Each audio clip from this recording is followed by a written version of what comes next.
আজকে আমরা এমন একটি শেয়ার নিয়ে আলোচনা করব যে শেয়ারটি তার শেয়ার হোল্ডারদের 1 বছরের মধ্যে 3 গুণেরও বেশি টাকা বানিয়ে দিয়েছে।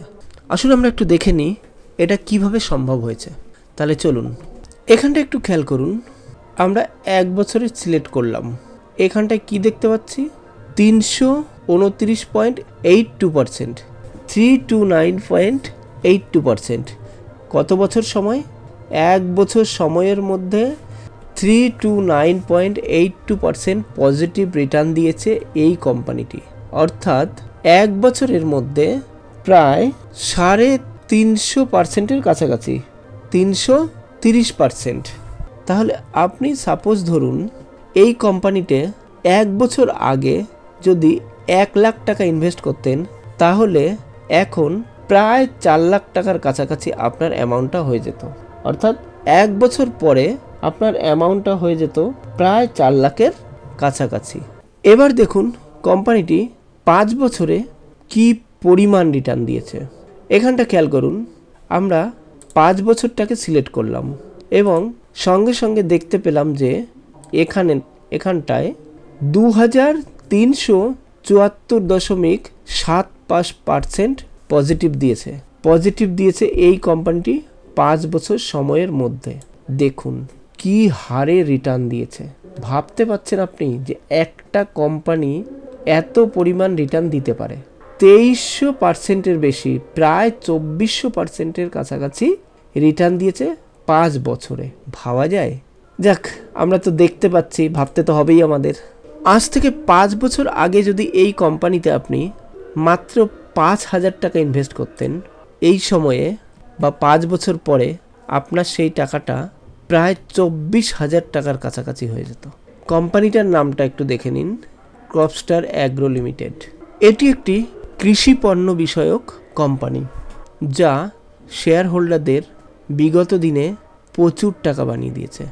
এবার চলুন আমরা একটু স্টকটির টেকনিক্যাল অ্যানালাইসিস দেখে নিই। বর্তমানে কিভাবে ট্রেড করছে, ভবিষ্যতেই বা কী প্ল্যান, এবং এই সময়ে এই স্টকটির মধ্যে এন্ট্রি নেওয়া যায় কিনা আমরা একে একে সব দেখে নেব। এবার আমরা চলে আসছি কোম্পানিটির টেকনিক্যাল চার্টে। একটু খেয়াল করুন, কোম্পানির লো ছিল 9 টাকা 20 পয়সাতে। খেয়াল করুন, আমি একটা দেখিয়ে দিই আপনাকে। এই পজিশনটা খেয়াল করুন, 9 টাকা 9.5 টাকার কাছাকাছি, 9 টাকা 20 পয়সার কাছাকাছি কোম্পানি লো ছিল। সেখান থেকে কিন্তু কোম্পানি টানা একটা হাই তুলে একেবারে কোথায় 24 টাকা আজকে যেখানে ট্রেড করছে সেই জায়গাটা একবারে হাইতে তুলে দিয়েছে কোম্পানি।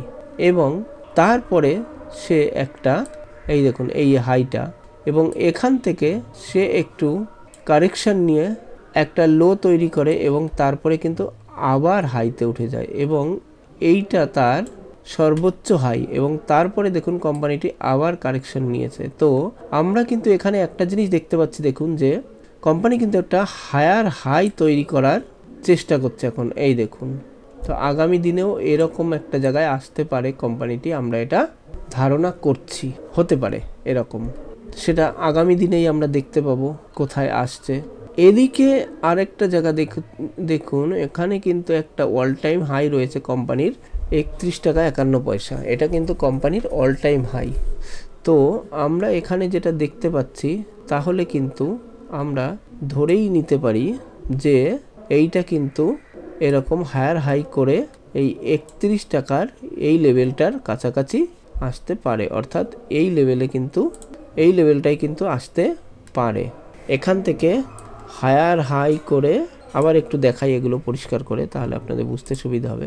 এই দেখুন, এইখান থেকে কোম্পানিটি একটা হাই করেছে, হাই করে কারেকশন নিয়েছে, আবার একটা হাই করেছে, তারপরে এখন একটা কারেকশানে চলছে এবং আগামী দিনে এই কারেকশান থেকে আবার দেখবেন একটা এরকম হাই নিয়ে কোম্পানিটির অল টাইম হাইকে ব্রেক করে নতুন একটা হাই তৈরির পথে এগিয়ে যাচ্ছে। আর অ্যাগ্রো লিমিটেডে তো আমাদের ভারত সরকার এখন একটা ভালো নজর দিয়েছে এদিকে, ভবিষ্যতে কৃষকদের যাতে কোনো রকম কোনো অসুবিধা না হয় এবং কৃষি কাজের উপরে বিভিন্ন উন্নতমূলক যন্ত্রপাতি, সার, তেল, এমনকি কীটনাশক সমস্ত ব্যাপারে অত্যাধুনিকভাবে ভাবার পরিকল্পনা নিয়েছে এবং ফার্মিংয়ে আরও যাতে ভালোভাবে ফসল সুরক্ষিত ফসল আসে তার জন্য ভারত সরকার বিশেষভাবে নজর দিয়েছে। তো আমরা সেদিক দিয়ে ভাবতে পারি যে অ্যাগ্রো লিমিটেডে আগামী দিনে খুব একটা ভালো ফলাফল হতে পারে বা 2025 সাল হয়তো অ্যাগ্রোর জন্য একটা ভালো সুখবর হতেও পারে। অপরদিকে এটি একটি স্মল ক্যাপ কোম্পানি, অর্থাৎ স্মল ক্যাপ কোম্পানির গ্রোথ কিন্তু খুব বেশি থাকে। যদি রিস্কটাও বেশি থাকে তো গ্রোথ ঠিকমতো আসলে পারে কিন্তু এই কোম্পানিটা খুব তাড়াতাড়ি অনেকটা গ্রোথ আপনাদের দিয়ে দিতে পারে। টেকনিক্যালি তো আমরা দেখে নিলাম মোটামুটি কোম্পানিটি বেশ ভালো এবং শেয়ার হোল্ডারদের ভালো রকমের একটা পয়সা বানিয়ে দিয়েছে। এবার আমরা ফান্ডামেন্টালে যাব। ফান্ডামেন্টালে দেখি কোম্পানিটি কেমন। সেখানে গিয়ে আমরা দেখতে পাবো যে অ্যাকচুয়ালি কি কোম্পানির মধ্যে এন্ট্রি নেওয়া যায় এই মুহূর্তে, বা কোম্পানির ভ্যালুয়েশন কেমন, বা কোম্পানি কতটা আন্ডার ভ্যালুড আছে কি ওভার ভ্যালুড আছে, সেগুলো সব আমরা এক এক করে দেখে নেব। তো চলুন ফান্ডামেন্টালে দেখুন। আমরা চলে আসছি কোম্পানির ফান্ডামেন্টালে। আগেই বলেছি এটি একটা স্মল ক্যাপ কোম্পানি, অর্থাৎ এর মার্কেট ক্যাপ কিন্তু অনেকটাই কম হবে, একটা ছোট কোম্পানি। এই দেখুন কোম্পানিটির মার্কেট ক্যাপ আছে 2058 crore মাত্র। বর্তমানে কোম্পানিটি ট্রেড করছে 24 টাকা 50 পয়সাতে। কোম্পানি সর্বোচ্চ হাই তুলেছিল 31 টাকা 50 পয়সা এবং সর্বনিম্ন ছিল কোম্পানিটি 5 টাকা 42 পয়সায়। কোম্পানি কিন্তু কোনো রকম ডিভিডেন্ড দেয় না তার শেয়ার হোল্ডারদের। কোম্পানির ফেস ভ্যালু 1। এই কোম্পানির কাছে কোনো ধরনের প্রমোটার হোল্ডিং নেই, অর্থাৎ কোম্পানির কাছে কিন্তু কোনো শেয়ার নেই। তাহলে শেয়ারগুলো কোথায় আছে আমরা দেখে নিই। এফআই এর কাছেও কিন্তু কোম্পানির কোনো শেয়ার নেই। তাহলে এবার আমরা দেখি ডিআই এর কাছে কি আছে। তো আমরা দেখছি ডিআই এর কাছেও কিন্তু কোনো শেয়ার নেই। তাহলে সমস্ত শেয়ার কিন্তু রয়েছে এই কোম্পানির পাবলিকের কাছে, অর্থাৎ এইটা কিন্তু খুব একটা ভালো সাইন নয়। আপনাদের আবার বলছি যে এটা কিন্তু খুব একটা ভালো সাইন নয়। তবে দেখা যাবে এই কোম্পানি যখন ভালো একটা গ্রোথ করবে আগামী দিনে, তখন কিন্তু এফআই ডিআই সব এক এক করে কিন্তু এই কোম্পানির মধ্যে ঢুকতে শুরু করবে। তাহলে আমরা এখানে আরও একটা জিনিস দেখি, ভালো জিনিস। দেখুন এই কোম্পানিতে কিন্তু কোনো রকম ডেপ্ট নেই, এটা কিন্তু খুবই একটা ভালো সাইন, অর্থাৎ সম্পূর্ণ ডেপ্ট ফ্রি, ঋণ ফ্রি একটা কোম্পানি। এই কোম্পানির কাছে কিন্তু কোনো ঋণ নেই, অর্থাৎ কোম্পানি যা ইনকাম করবে তার কোনো রকম সুদ কিন্তু দিতে হচ্ছে না। আচ্ছা, তো এখানে কারেন্ট রেশিওটাও কিন্তু বেশ একটু আতঙ্কের জায়গায় আছে, বেশ একটু ভয়ের জায়গায় আছে। কারেন্ট রেশিওটা কিন্তু অনেকটাই বেশি, যেটা এক্সপেক্ট করা যায় না, অনেকটাই বেশি। কোম্পানির আর্নিং কিন্তু খুব একটা ভালো নেই। আর ওভারঅল এবার যেটা দেখার বিষয় সেটা হচ্ছে কোম্পানির পিটা দেখুন 130, আর কোম্পানির ইন্ডাস্ট্রি পি 26.4। এখানটা খেয়াল করুন যে কত একটা বিভৎস ভয়ের কারণ। ইন্ডাস্ট্রি পি রয়েছে 26.4 আর স্টক পি রয়েছে 130, অর্থাৎ কোম্পানিটা কতটা হাই রয়েছে এই মুহূর্তে কিন্তু কোম্পানির মধ্যে এন্ট্রি নেওয়া বেশ একটা কঠিন ব্যাপার, একটা শক্ত ব্যাপার। সেটা হচ্ছে কোম্পানির ভ্যালুয়েশন কিন্তু অনেকটাই হাই। ইন্ট্রিনসিক ভ্যালুটা কিন্তু আমরা এখানে পাচ্ছি না। বুক ভ্যালু দেখুন 1.20, অর্থাৎ বুক ভ্যালু হিসাবেও কিন্তু কোম্পানি অনেকটা হাই। স্টক পি হিসাবে অর্থাৎ পি হিসাবেও কোম্পানি হাই। হোল্ডিং কিন্তু এফআই এর কাছে এবং ডিআই এর কাছে নেই, অথচ সম্পূর্ণ ডেপ্ট ফ্রি কোম্পানি। তো আপনারাই ভাববেন যে এই কোম্পানিতে এই মুহূর্তে এন্ট্রি নেওয়া যায় কিনা। আমার মতে তো এন্ট্রি নেওয়া এই কোম্পানিতে এখনই কোনোভাবেই সম্ভব নয়। অথচ বিগত দিনে টেকনিক্যালি আমরা যেটা দেখলাম যে এই কোম্পানি তার শেয়ার হোল্ডারদের প্রচুর টাকা বানিয়ে দিয়েছে। অ্যাকচুয়ালি স্মল ক্যাপগুলোর ব্যাপারে এরকমই রিস্কটা থাকে।